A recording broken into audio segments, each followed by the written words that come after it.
Guess who? All right, we're going to talk about unity and gravity control. Okay.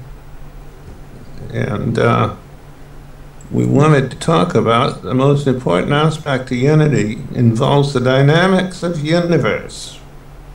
All right. Without absolute terms of reference.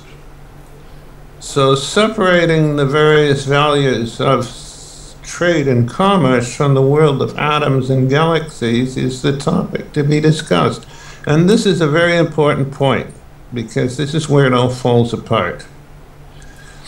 We can't use meters, seconds, grams, and kilograms to assess the universe. We can do that if we're buying cheese. We can do that when we're buying petrol. But we cannot do that when we're assessing the universe, whether it be atoms or galaxies. Why not? Because in order to do that, we would have to have an absolute universe to apply our absolute terms of reference to. And we don't have such a universe. We have a dynamic universe.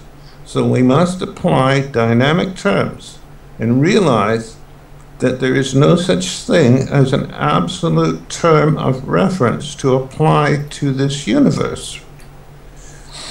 And if we continue to do so, we will fail.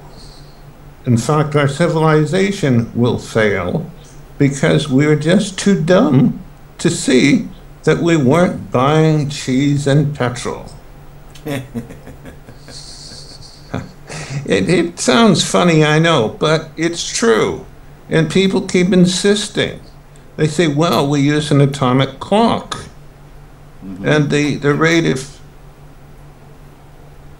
rate of decay is absolute. Well, I'm sorry to inform you that that's not true. It's been proven not true.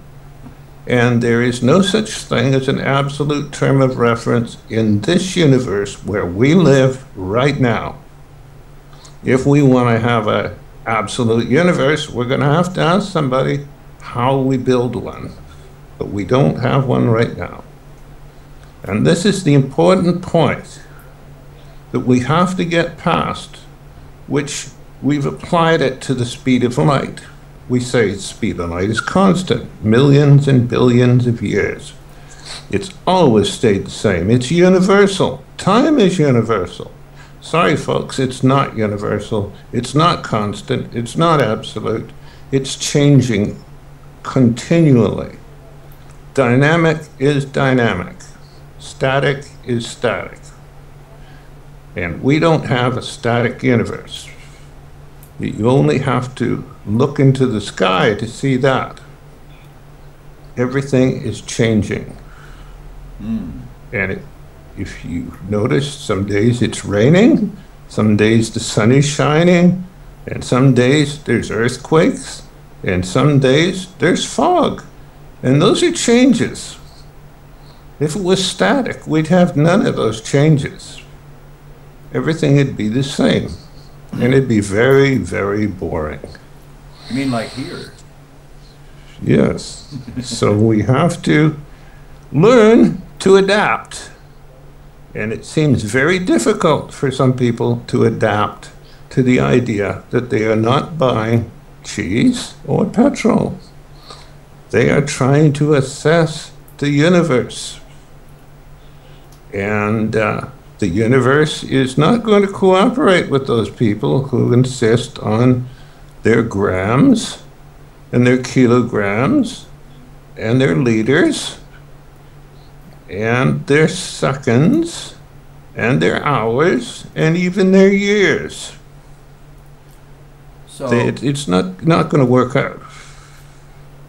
So Einstein was such a famous guy that he believed, and so the world believed, that we lived in a static universe until he changed his mind.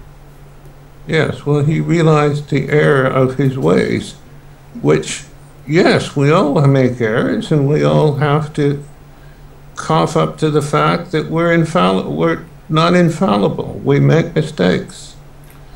Yeah. And one of the biggest mistakes was to consider the universe static, which, when you think about it, was quite a blunder. But he had a sense of humor, and he could laugh and say, well, yeah, it was a big mistake.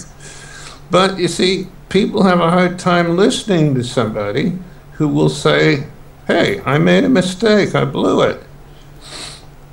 So everybody says, well, we don't want to hear about that.